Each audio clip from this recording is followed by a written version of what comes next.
جی next آپ کا topic ہے اسلام کا معاشی نظام۔ ابھی یہ دونوں جو ہم ایکسٹریم لیولز پڑھ چکے ہیں، یعنی دنیا میں بنیادی طور پر دو بڑے بڑے نظام رہے ہیں۔ ایک ہے سرمایہ دارانہ نظام، جس میں آپ کو بتایا کہ تمام اختیارات بڑے بڑے سرمایہ داروں کے پاس ہوتے ہیں۔ سرمایہ دار ہی اپنی مرضی کے فیصلے کرتے ہیں اور وہ اپنی مرضی سے سسٹم چلاتے ہیں، جس سے معاشرے کے اندر دولت کی غیر مساویانہ تقسیم ہوتی ہے۔ معاشرہ جو ہے امیر اور غریب دو گروہوں میں تقسیم ہو جاتا ہے۔ ایک طرف سرمایہ دار ہوتا ہے جو بہت بڑی بڑی جاگیروں کا، کروڑوں اربوں کے بینک بیلنس کا مالک ہو جاتا ہے۔ دوسری طرف انتہائی غریب لوگ ہوتے ہیں جو بڑی مشکل سے گزر اوقات کرتے ہیں۔ اس کے نتیجے میں جو دوسرا نظام آیا وہ تھا سوشلزم یا کمیونزم۔ اس میں تمام اختیارات حکومت کی ملکیت میں چلے گئے، لوگوں کو کاروبار کی شخصی آزادی بالکل ختم ہو گئی، اس سے لوگوں کے اعتماد ختم ہوا، احساس ملکیت ختم ہوتا ہے۔ یہ سسٹم بھی یعنی دو ایکسٹریم تھے۔ ایک طرف اگر ہم سرمایہ دارانہ میں دیکھتے ہیں تو سب کچھ سرمایہ داروں کے پاس ہے، حکومت مداخلت نہیں کرتی۔ دوسرا اگر ہم دیکھتے ہیں اشتراکی نظام کو، تو سب کچھ حکومت کے اختیار میں ہے، لوگوں کو کاروبار کی آزادی نہیں ہے۔ تو یہ دونوں سسٹم دنیا کے اندر ایک بہترین نظام قائم کرنے میں جب ناکام ہو گئے، فیل ہو گئے اور صحیح طریقے سے قائم نہ کر سکے، تو ان کے مقابلے میں جو تیسرا نظام ہے وہ ہے اسلام کا معاشی نظام۔ اسلام کا معاشی نظام جو ہے، چونکہ اسلام نہ تو سرمایہ دارانہ نظام کی طرح سب کچھ اختیارات پرائیویٹ سیکٹر کو یعنی سرمایہ داروں کو دیتا ہے کہ ان کو کوئی پوچھنے والا نہ ہو، ان کو بے لگام آزادی ہو، اسلام اس کی ہرگز اجازت نہیں دیتا۔ اور نہ ہی اسلام یہ کہتا ہے کہ اشتراکی نظام یا سوشلزم کی طرح سب کچھ حکومت اپنے قبضے میں لے لے، کسی کو معاشی آزادی نہ ہو، کوئی شخص ذاتی کاروبار نہ کر سکے، تو اسلام اس کو بھی پسند نہیں کرتا۔ بلکہ چونکہ اسلام دین فطرت ہے اور اسلام ہر زندگی کے ہر جو ہمارا شعبہ ہے اس میں ہمیں ایک درمیانہ راستہ اختیار کرنے کا حکم دیتا ہے۔ تو جس طرح باقی ہماری زندگی کے اندر دین اسلام جو ہے وہ ہمیں متوسط راستہ اختیار کرنے کی اجازت دیتا ہے، اسلام کا معاشی نظام جو ہے وہ بھی ان دونوں جو انتہائیں ہیں کہ ایک طرف سب کچھ پرائیویٹ سیکٹر کے پاس، ایک طرف سب کچھ حکومت کے پاس، ان کے درمیانہ راستہ اختیار کرنے کا ہمیں حکم دیتا ہے۔ اور اسلام کا معاشی نظام جو ہے، اس کے قوانین، اس کے اصول و ضوابط، یہ کسی انسان کے بنے ہوئے نہیں ہیں، بلکہ یہ اللہ رب العزت اور اللہ کے رسول کے بنائے ہوئے ہیں۔ لہٰذا یہی وہ سسٹم ہے جو حقیقی طور پر دنیا کو یا معاشرے کو ایک آئیڈیل فلاحی ریاست بنا سکتا ہے۔ تو لہٰذا ہم اس میں اسلام کے معاشی نظام کے جو مین بنیادی نکات ہیں یا اس کی خصوصیات ہیں، ان کو اب ہم ڈسکس کرتے ہیں۔ تو اسلام کا معاشی نظام چونکہ یہ اللہ تعالیٰ کے احکامات کی روشنی میں ترتیب دیا گیا، تو اس کے صرف خصوصیات ہوتی ہیں، اس کی خامیاں نہیں ہوتی ہیں۔ یعنی جو انسانوں کے بنائے ہوئے نظام ہوتے ہیں ان کے اندر تو خامیاں ہوتی ہیں، لیکن اللہ کے بنائے ہوئے سسٹم کے اندر کوئی خامی نہیں ہو سکتی، اس لیے ہم اس نظام کی صرف اور صرف خصوصیات ڈسکس کریں گے۔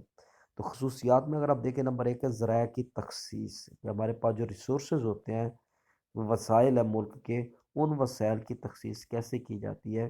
تو سرمایہ دارانہ نظام کی طرح نہ تو یہ تمام وسائل سرمایہ داروں کو دے دیے جاتے ہیں، اور نہ ہی اشتراکی نظام کی طرح یہ تمام اختیارات حکومت کو دے دیے جائیں کہ کسی کو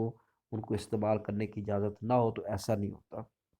بلکہ اسلام کے معاشی نظام میں جتنے بھی ذرائع ہیں، قدرتی ذرائع، خاص طور پہ زمین، جنگلات، مویشی، پہاڑ وغیرہ، یہ تمام چیزیں روزی کمانے کے لیے ایک ذریعہ ہوتے ہیں، اور ان سے استفادہ کرنے، ان کو استعمال کرنے کا حق اللہ تعالیٰ نے سب کو دیا ہے۔ یہ تمام انسانوں کے لیے کہ تمام لوگوں کو یہ حق ہے کہ وہ ان چیزوں سے استفادہ کر سکیں۔ جیسے اللہ تعالیٰ نے ارشاد فرمایا کہ هو الذی خلق لکم ما فی الارض جمیعا، کہ اللہ تعالیٰ ہی وہ ذات ہے جس نے سب کا سب اپنے بندوں کے لیے پیدا کیا ہے۔ دوسرے نمبر پر ہے حق ملکیت۔ اب اسلام کے معاشی نظام میں جو ملکیت کا حق ہے وہ بھی باقی دونوں نظاموں سے مختلف ہے۔ یعنی سرمایہ دارانوں میں تو سرمایہ دار آل نال ہوتے ہیں، سارا کچھ ان کی ملکیت میں ہوتا ہے، جبکہ اشتراکی نظام میں سب کچھ حکومت کی ملکیت میں ہوتا ہے۔ لیکن اسلام ان دونوں کے ایک درمیانہ راستہ اپناتا ہے کہ تمام چیزوں کا حقیقی مالک جو ہے وہ تو صرف اللہ تعالیٰ کی ذات ہے، لیکن اللہ رب العزت نے یہ تمام وسائل انسان کو عطا کیے ہیں امانت کے طور پہ، اپنا خلیفہ ہونے کی وجہ سے، کہ وہ ان چیزوں کو ایک اپنے ملکیت ہے، لیکن ان کی ایک ایبسلوٹ ملکیت نہیں ہے، یعنی مکمل آنرشپ نہیں ہے۔ اللہ تعالیٰ نے انسان کو مالک بنایا ہے، لیکن اس کے لیے کچھ اصول و ضوابط مقرر کیے ہیں، اپنے احکامات دیے ہیں، جائز ناجائز، حلال حرام، یہ تمام تصورات دیے، ان تصورات کے اندر رہتے ہوئے انسان کو ملکیت کا حق عطا کیا گیا ہے۔ تیسرے نمبر پر ہے پیدائش دولت، کہ دولت کیسے پیدا کرنی ہے، کون سے بزنس کرنے ہیں، کس طریقے سے کاروبار کرنا ہے۔ اس کے لیے اسلام نے واضح احکامات دیے ہیں، یعنی اسلام ہمیں کہتا ہے کہ صرف وہ کاروبار کریں جو جائز ہو، پاکیزہ طریقے سے کاروبار کریں، حلال طریقے سے کریں، کوئی غیر اخلاقی، غیر قانونی، غیر اسلامی طریقہ دولت کمانے کے لیے ناجائز ہے۔ یعنی اسلام ہمیں اس بات کی ہرگز اجازت نہیں دیتا کہ ہم چوری کے ذریعے، ملاوٹ کے ذریعے، ڈاکے ڈال کر، اسمگلنگ کر کے، جوا کھیل کے، جسم فروشی کر کے، ناچ گانے کی محفلیں سجا کر ان چیزوں سے پیسہ کمائے۔ اسلام میں ان کی اجازت نہیں دیتا ہے۔ اسلام صرف ان کاموں سے پیسہ کمانے کی یا وہ کاروبار کرنے کی اجازت جائز ہو، حلال ہو اور پاکیزہ طریقے سے کاروبار کیا جائے۔ نیکسٹ آپ کے پاس صرف دولت۔ اب اسلام ہمیں دولت خرچ کرنے کی اجازت دیتا ہے، یعنی اسلام ہرگز یہ نہیں کہتا کہ ہم بالکل ہاتھ باندھ کے بیٹھ جائیں۔ اسلام ہمیں اچھی باعزت زندگی بسر کرنے اور باعزت طریقے سے اپنی ضروریات پوری کرنے کی اجازت دیتا ہے، لیکن جب بات آتی ہے عیش و عشرت کی تو اسلام اس سے منع کرتا ہے۔ یعنی اسلام بار بار یہی کہتا ہے کہ کلو وشربو ولا تسرفو، کہ کھاؤ پیو اچھی زندگی گزارو لیکن فضول خرچی نہ کرو۔ یعنی اسلام فضول خرچی کے خلاف ہے، لیکن فضول خرچی سے کم لیول پر آ کر ایک اچھے لیول کی زندگی بسر کرنی، اور اس میں ساتھ ساتھ یہ ہے کہ صرف اپنی ضروریات پوری نہ کریں بلکہ اپنے ہمسایوں، رشتہ داروں، مسافروں، حاجت مندوں کی خدمت کرنا، پھر اللہ کے راستے میں خرچ کرنا، زکوٰۃ کا سسٹم ہے، عشر ہے، خیرات، صدقات، ان تمام چیزوں پر بھی پیسہ خرچ کرنے کا حکم دیا گیا ہے۔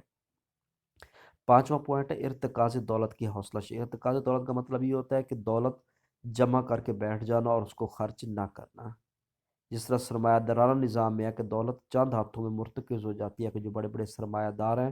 وہ ساری دولت انہی کے قبضے میں ہوتی ہے اور عوام کی میجورٹی جو ہے وہ بڑی مشکل سے زندگی بسر کرتی ہے۔ لیکن اسلام ارتکاز دولت کی حوصلہ شکنی کرتا ہے، یعنی حکم دیتا ہے کہ دولت گھر میں اکٹھی کر کے رکھنے کی بجائے اس کو استعمال کیا جائے، خرچ کیا جائے، بزنس کریں تاکہ آپ کو بھی فائدہ ہو اور اس کے ساتھ ساتھ جو ہے ضرورت مند لوگوں کو بھی فائدہ ہو۔ جیسے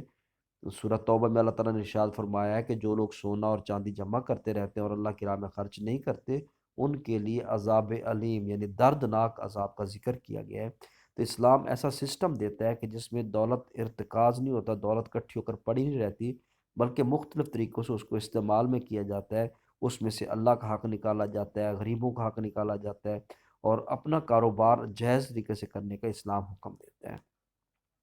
نمبر 6 ہے فطری عدم مساوات۔ جب ہم کہتے ہیں کہ اسلام مساوات کا نام ہے تو مساوات ہرگز اس چیز کا نام نہیں ہے کہ تمام لوگوں کو ایک جیسے وسائل دیے جائیں یا سب لوگوں کو برابر اختیارات دیے جائیں، یہ مساوات نہیں بلکہ یہ زیادتی ہے۔ یعنی اللہ تعالیٰ لوگوں کی صلاحیت، قابلیت، ان کی ذہانت، ان کے کام کے مطابق ان کو وسائل دینے کی اجازت دیتا ہے۔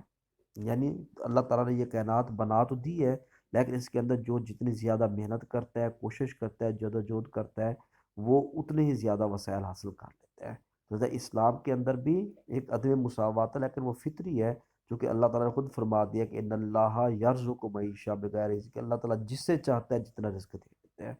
لہٰذا اس مساوات کے اندر ہی تھوڑی عدم مساوات ہے کہ جو زیادہ محنت کرتا ہے زیادہ کماتا ہے، جو کم محنت کرتا ہے وہ کم کماتا ہے۔ ساتواں پوائنٹ ہے بلا سود بینکاری نظام، کہ آج دنیا کی جتنی بھی معیشت ہے، چاہے وہ سرمایہ دارانہ نظام ہے، چاہے وہ اشتراکی نظام ہے، سارے کا سارا بیس کرتا ہے سودی نظام پر۔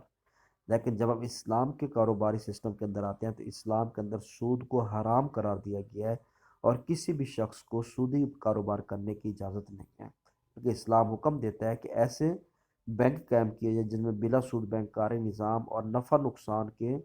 اصول پر چلایا جائے، اس میں مزاربت کا طریقہ ہے، مشارکت کا طریقہ ہے، تو کئی ایسے سسٹم اسلام دیتا ہے جو سود سے پاک ہے اور سود کے بغیر کاروبار کرنے کا حکم دیتا ہے۔ نمبر 8 ہے زکوٰۃ مالیات کی فراہمی کا بڑا ذریعہ، کہ آج ہمارا جو ماڈرن اکانومی ہے اس میں ملک کی آمدنی کا سب سے بڑا ذریعہ ٹیکس ہوتے ہیں، اور یہ ٹیکس ایک بہت ظلم ہوتا ہے جو امیر غریب ہر ایک سے وصول کیے جاتے ہیں اور ہر ایک سے برابر شرح سے وصول کیے جاتے ہیں۔ لیکن جو اسلام کا معاشی نظام ہے اس میں حکومت کی آمدنی کا سب سے مین اور بنیادی ذریعہ جو ہے وہ ٹیکس نہیں ہوتے بلکہ وہ زکوٰۃ کا سسٹم ہے، کہ اگر جو صحیح اسلام نے زکوٰۃ کا سسٹم دیا ہے کہ اس میں امیر و غریب کا فرق ہے، کہ اب جس کے پاس فارغ بس سونا ہے، اگر 7.5 تولے سے زیادہ سونا ہوگا تو وہ زکوٰۃ دے گا ورنہ نہیں دے چاندی ہے تو 52.5 تولہ سے زیادہ چاندی ہوگی تو پھر وہ زکوٰۃ دے گا، اس سے کم ہوگی تو نہیں دے گا۔ اس طرح جانور ہیں تو فکس کر دیا کہ جس کے پاس اتنی بکریاں ہیں تو اتنی زکوٰۃ دے، اتنی گائیں ہیں تو اتنا دے، اونٹوں پر اتنی زکوٰۃ دے۔ تو یعنی حکومت کی ایک فلاحی حکومت جو ہوتی ہے اس میں آمدنی کا سب سے بڑا اور مین ذریعہ یہ ایک اسلامی ریاست میں حکومت کے تمام انتظامات کا جو خرچہ ہوتا ہے وہ زکوٰۃ کے سسٹم کے تحت چلتا ہے، ٹیکسوں کے ذریعے نہیں ہوتا ہے۔ اور آخری یہ ذمہ دار حکومت کے اسلام کے معاشی نظام کے اندر لوگوں کو چاہے کاروبار کی اجازت ہوتی ہے، لوگ کاروبار کر سکتے ہیں، لیکن حکومت کی ایک بہت بڑی ذمہ داری ہوتی ہے کہ چیک اینڈ بیلنس رکھے کہ کوئی شخص اسلامی اصولوں سے انحراف نہ کرے، اسلامی قوانین کو نافذ کرنا، لوگوں کو اس بات کا پابند کرنا کہ وہ کسی کے ساتھ دھوکہ نہ کریں، ملاوٹ نہ کریں، رشوت نہ لیں، بلیک مارکیٹنگ نہ کریں، ذخیرہ اندوزی نہ کریں، ناپ تول میں کمی نہ کریں اور کوئی ایسا کام نہ کریں جو غیر اخلاقی ہو، غیر قانونی ہو یا اسلام کی اعلیٰ تعلیمات کے متنافی ہو۔ تو اس طرح کا کوئی بزنس کرنے کی کسی کو اجازت نہیں ہوتی۔ لہذا اس میں حکومت کی ایک ذمہ داری ہوتی ہے کہ وہ معاشرے کے اندر عدل و انصاف قائم کرے، لوگوں کے حقوق ان کو ملے، اور ہر چیز کے اوپر چیک اینڈ بیلنس رکھے تاکہ کوئی کسی کے ساتھ زیادتی نہ کر سکے۔ تو حکومت اس کے رسپانسبل ہوتی ہے اور اس نے اللہ کی بارگاہ میں جو آپ کے سربراہ مملکت ہوتے ہیں جواب دہ ہونا ہوتا ہے کہ انہوں نے اس سسٹم کو نافذ کرنے کے لیے کس قسم کے اقدامات کیے ہیں۔ تو یہ ہوگا آپ کے پاس اسلام کا معاشی نظام اور اس کی خصوصیات۔